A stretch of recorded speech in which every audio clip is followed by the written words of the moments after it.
యాదాద్రి భువనగిరి జిల్లా మునుగోడు నియోజకవర్గం చౌటుప్పల్ పట్టణంలోని పద్మావతి ఫంక్షన్ హాల్లో చేనేత మరియు జౌళి శాఖ ఆధ్వర్యంలో నిర్వహించిన ప్రజాపాలన ప్రజా విజయోత్సవాల కార్యక్రమంలో ముఖ్య అతిథిగా పాల్గొన్నారు. మునుగోడు శాసనసభ్యులు కోమటిరెడ్డి రాజగోపాల్ రెడ్డి చేనేత సమస్యలపై పోరాటంతోటే తన రాజకీయ రంగ ప్రవేశం జరిగిందని, చేనేత అన్నలకు తనకు అవినాభావ సంబంధం ఉందన్నారు.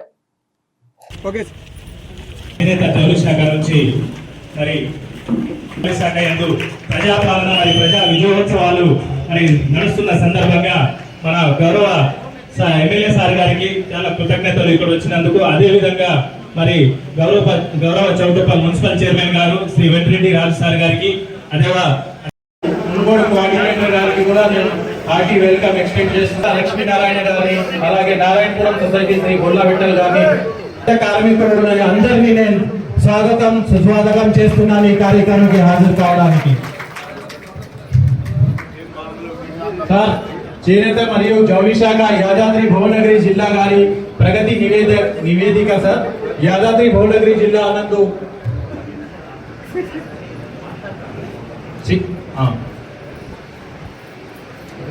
నేను కోరుతున్నాను, రిక్వెస్ట్ చేస్తున్నాను వేదిక మీద రావడానికి. Please kindly come on. ఎన్నో ఆశలతోటి ఎన్నో కష్టాల్లో బాధల్లో ఉన్న చేనేత కార్మికులకు భరోసా కల్పించాల్సిన అవసరం ఎంతైనా ఉంది అని చెప్పి ప్రభుత్వం తరఫున నేను జ్వరం వచ్చినా కానీ ఈ కార్యక్రమానికి రావడం జరిగింది. ఎందుకంటే మీ అందరూ తెలుసు, ఎవరైతే కష్టాల్లో ఉన్నారో అణగారిన వర్గాలు, పేద వర్గాలు, నిరుద్యోగులు, రైతులు, ప్రతి ఒక్కరు కూడా తెలంగాణ ఉద్యమంలో స్వయంగా ఆనాడు సకల జనులు సమ్మె పెట్టిన, కులాలకు మతాలకు అతీతంగా వంట మార్పు చేసి ఈ తెలంగాణ ఉద్యమాన్ని ఉవ్వెత్తున లేచేలా చేసి, ఢిల్లీ కదిలొచ్చేలా చేసి, హైదరాబాద్ తో కూడిన తెలంగాణ తెచ్చుకున్నది ఈ తెలంగాణ ప్రజలు. అది ఒక కులమో మతమో కాదు, ఒక పార్టీనో కాదు, అది ప్రజా ఉద్యమం. ఈ ప్రాంతానికి ఉమ్మడి ఆంధ్రప్రదేశ్ లో అన్యాయం జరుగుతుంది, మాకు రావాల్సిన నిధుల విషయంలో తెలంగాణ బిడ్డలకు అన్యాయం జరుగుతుందని చెప్పి ఉద్యమం చేసి తెలంగాణ రాష్ట్రం సాధించుకున్నాం. కానీ గత 10 సంవత్సరాల కాలంలో నిజంగా న్యాయంగా చేనేత కార్మికులకు ఏదైతే న్యాయం జరగాలో గత ప్రభుత్వంలో జరగలేదు. నేను చూసిన దగ్గరుండి ఎన్నో సందర్భాల్లో మాట్లాడినా. ఒక పార్లమెంట్ సభ్యులుగా రాజకీయాలకు వచ్చినప్పుడు ఈ చేనేత కార్మికుల కష్టాలు చూసి ఆనాడు వైఎస్ రాజశేఖర రెడ్డి గారితో రైతులకు రుణమాఫీ చేసినప్పుడు చేనేత సొసైటీలకు ఎందుకు చేయకూడదని చెప్పి కొట్లాడి 350 కోట్ల రూపాయలు నిధులు రుణమాఫీ చేయించిన. ఒక్కొక్క సొసైటీకి పోచపల్లి ఒక్కొక్క సొసైటీకి 90 లక్షల కోట్ల రూపాయలు రుణమాఫీ అయింది. ఆలస్యమైంది, రాజశేఖర రెడ్డి గారు చనిపోయింది, కానీ అది జరిగింది. బాధ. నేను ఒక సినిమా చూసిన, ఆ సినిమా పేరు ఏముందో తెలుగులో, ఆ సినిమా చూస్తే నాకు తెలియకుండానే నేను ఏడ్చిన. ఆ మల్లేశ్వర సినిమా చూసిన ఏడ్చిన నేను. అంటే మనం అంతా బాగుందని అనుకుంటాం, శ్రీనివాస్ తెల్లబట్టలు వేసుకుని మంచిగా లీడర్ బాగుందని అనుకుంటాం, కానీ అందరు బాగుంటారు. శ్రీనివాస్ నాడు చేనేత కార్మికులు కష్టాల్లో కన్నీళ్ళు ఉన్నారు, లక్షల మంది కుటుంబాలు ఉన్నారు. కనీసం చనిపోతే అంత్యక్రియలు చేయలేని పరిస్థితిలో ఉన్న చేనేత కార్మికులు ఉన్నాయి. పిల్లలకు పెళ్లిళ్ళు చేయలేరు, పిల్లలు చదివించలేరు, ఇల్లు గురుస్తుంటే ఇల్లు రిపేర్ చేయలేని పరిస్థితుల్లో చండూరు పట్టణంలో ఉన్నారు. హృదయం తరుక్కుపోతుంది, బాధ అనిపిస్తున్న వాళ్ళు చూస్తే ఏ విధంగా వీళ్ళని కాపాడాలి, ఏ విధంగా ప్రభుత్వం ఆదుకోవాలి, కష్టాలు ఉన్న చేనేత కార్మికులు ఏ విధంగా ప్రభుత్వం నుంచి అండదండలు అందించాలనే ఆలోచన నా లోపల బలంగా ఉంది. తప్పకుండా మీ అందరూ కూడా మాటిస్తున్నా, కార్పొరేషన్ ఏర్పాటు చేసే విషయంలో తెలంగాణ రాష్ట్రంలో ఉన్న చేనేత కార్మికులకు ప్రభుత్వం తరఫు నుంచి రావాల్సిన నిధుల విషయంలో తప్పకుండా ఈ ప్రభుత్వం కట్టుబడి ఉంటుంది.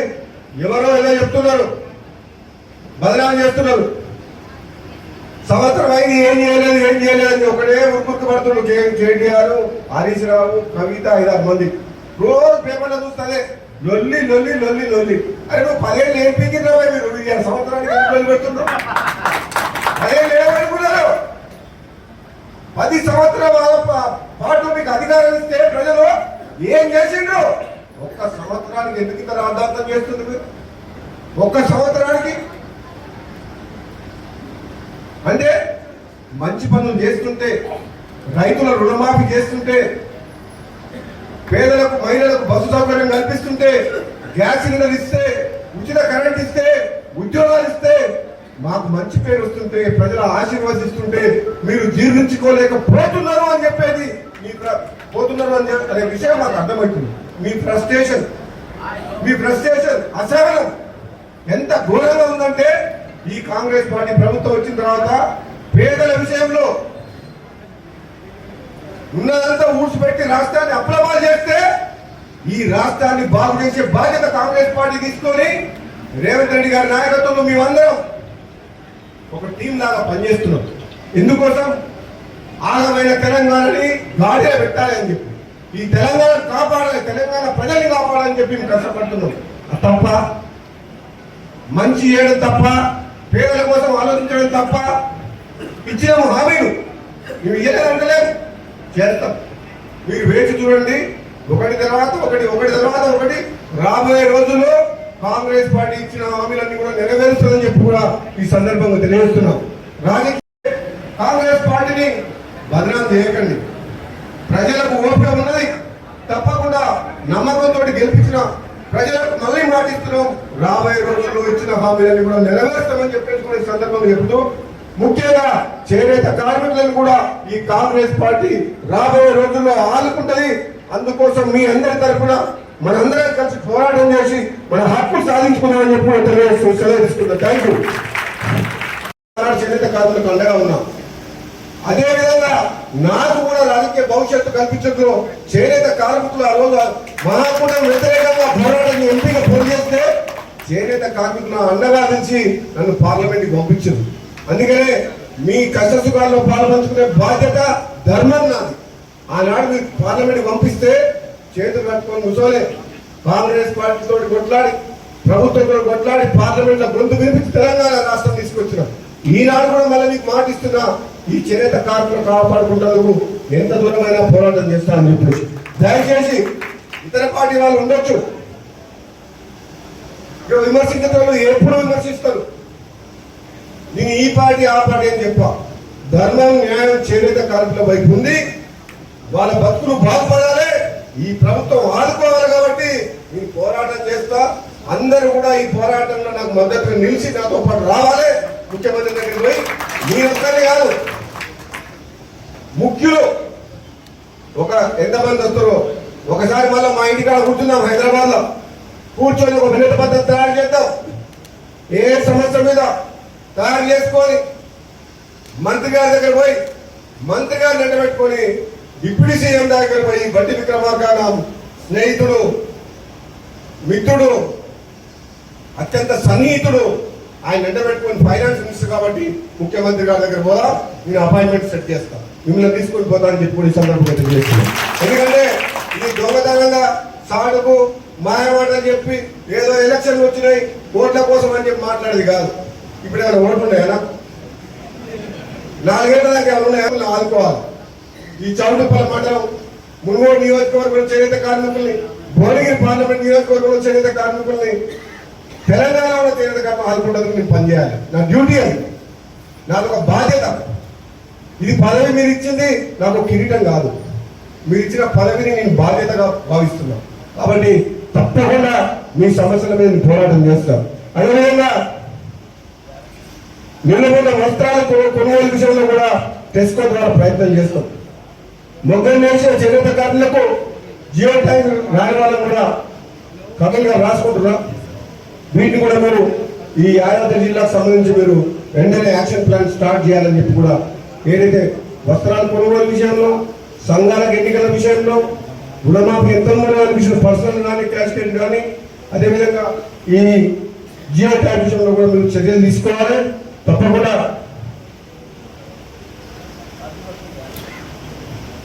చేస్తాం. మన పిల్లల శ్రీనివాస్ కూడా చెప్పిండు, లక్షల కోట్ల రూపాయలు ప్రభుత్వం అంతరంగా ఖర్చు పెడుతుంది. నిన్న మొన్న 20,000 కోట్ల రూపాయలు రైతులకు రుణమాఫీ చేసింది. వేల కోట్ల రూపాయలు ఎంతో మంది ఖర్చు పెడుతుంది.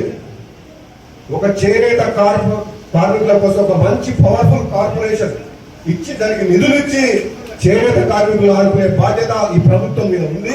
కార్పొరేషన్ ఏర్పాటు చేయాలి. మామగారు కూడా ఇదే డిపార్ట్మెంట్ లో ఏడీగా పనిచేసి నల్గొండ డిస్ట్రిక్ట్ వీరారెడ్డి గారు మీ అందరూ తెలుసా కదా, మా సొంత మామగారు ఆయన ఏడీగా. ఎందుకంటే అది ఎన్ని జన్మల బంధమో ఈ చేనేత కార్మికులతో నాకు అవినాభావ సంబంధం ఉంది కాబట్టి ఆ అనుభవంలో ఆయన కూడా నాకు చెప్పింది సమస్యల గురించి, జిల్లాలోని సొసైటీల గురించి, సమస్యల గురించి. ఇప్పటికీ నేను కట్టుబడి ఉన్నా చేనేత కార్మికులు కాపాడుకుంటేందుకు ఎంత దూరమైన పోతా, ఎంత త్యాగమైన చేస్తా, ఎంత పోరాటమైన చేస్తా, ఎంత భయం లేదు. ఎందుకంటే చేనేత కార్మికులు ధనవంతులు కాదు, కోటీశ్వరులు కాదు, వాళ్ళకు లెక్కాడితే కానీ డొక్కాడు. అటువంటి వాళ్ళని ఆదుకోవాల్సిన బాధ్యత ఈ ప్రభుత్వం మీద ఉంది, ముమ్మాటికి ఉంది. కాబట్టి కాంగ్రెస్ ప్రభుత్వం తప్పకుండా రాబోయే రోజుల్లో చేనేత కార్మికుల విషయంలో వాళ్ళకు దక్కాల్సిన న్యాయం గురించి నేను పోరాటం చేస్తానని చెప్తున్నాను. అదేవిధంగా మీరు క్యాష్ క్రెడిట్ ద్వారా కానీ వ్యక్తిగత రుణాల విషయంలో కానీ పెద్దగా లేవు, 50 కోట్లు 100 కోట్లు ఉంటాయి. ఇక నేను అనుకుంటే 100 కోట్లు మాఫ్ కావా? అయితే కావా? నా మాట ముఖ్యమంత్రి ఇక్కడ ఆయన నేను ఎంపీ కాకముందుకే రాజశేఖర రెడ్డి గారు తీసుకొచ్చి నేను ఎంపీ గెలవక ముందుకే 350 కోట్లు చేపించిన ఇప్పుడు నేను 100 కోట్లు చేపించలేనా? చేపిస్తారా లేదా? మీకు నమ్మకం ఉందా? 100% ముఖ్యమంత్రి రేవంత్ రెడ్డి గారితో, ఫైనాన్స్ మినిస్టర్ బట్టి విక్రమార్క గారితో మాట్లాడి తప్పక మీకు రుణమాఫీ చేపిస్తామని చెప్పి మాటిస్తున్నాం మీరు అందరూ కూడా. అదేవిధంగా థ్రిఫ్ట్ ఫండ్ పథకం, థ్రిఫ్ట్ ఫండ్ పథకం కూడా మీకు చాలా మంది డౌట్లు ఉన్నాయి, ఇది క్యాన్సిల్ చేస్తే అయిపోతుందని చెప్పి. అది చాలా మంచి పథకం, దాన్ని కంటిన్యూ చేయించే బాధ్యత కూడా కాంగ్రెస్ పార్టీ అని చెప్పేసి కూడా నాది అని చెప్పి నేను తెలియజేస్తున్నాం.